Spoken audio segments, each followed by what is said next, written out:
CAC 40 termine la séance en repli en attendant l'issue de la réunion de la Réserve fédérale américaine. Parmi les valeurs qui se sont distinguées ce lundi, on retrouve Bouygues, le conglomérat diversifié RTL Group, TF1 et Groupe M6 ont mis un terme au projet de fusion des groupes TF1 et M6 annoncé le 17 mai 2021. Cette décision intervient après l'audition des parties par le collège de l'autorité de la concurrence les 5 et 6 septembre dernier pour défendre l'intérêt et la nécessité de l'opération, les parties ont conclu que le projet ne présentait plus aucune logique industrielle.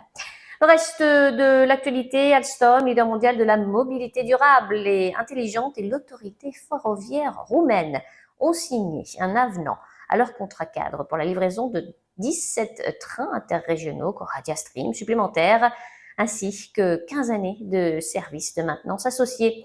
Ces trains viendront s'ajouter aux 20 premiers commandés en mars 2022 pour créer la première flotte de trains de passagers livrés par Alstom en Roumanie. Total Energy, le groupe d'énergie, a de son côté approuvé la décision finale d'investissement pour le projet de développement gazier de Phoenix, situé à 60 km des côtes de la Terre de Feu, au sud de l'Argentine. Ce développement représente un budget d'investissement d'environ 706 millions de dollars.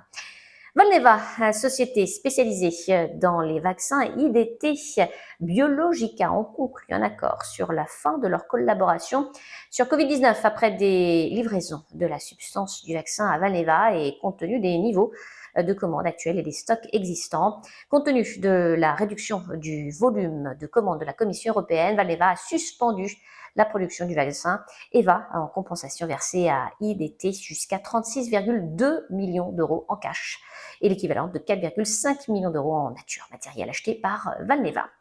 Et puis, Bureau Veritas, un leader mondial des essais de l'inspection de la certification, a annoncé l'acquisition de Galbraith Laboratories, expert en solutions analytiques avancées en Amérique du Nord.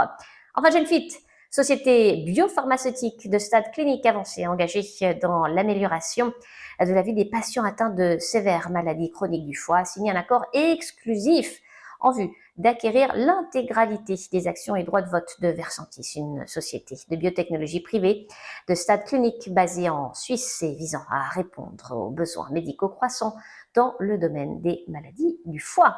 À New York, Sabrina Cagliosi pour Trading Central. Je vous souhaite une très belle fin de journée à tous. À demain.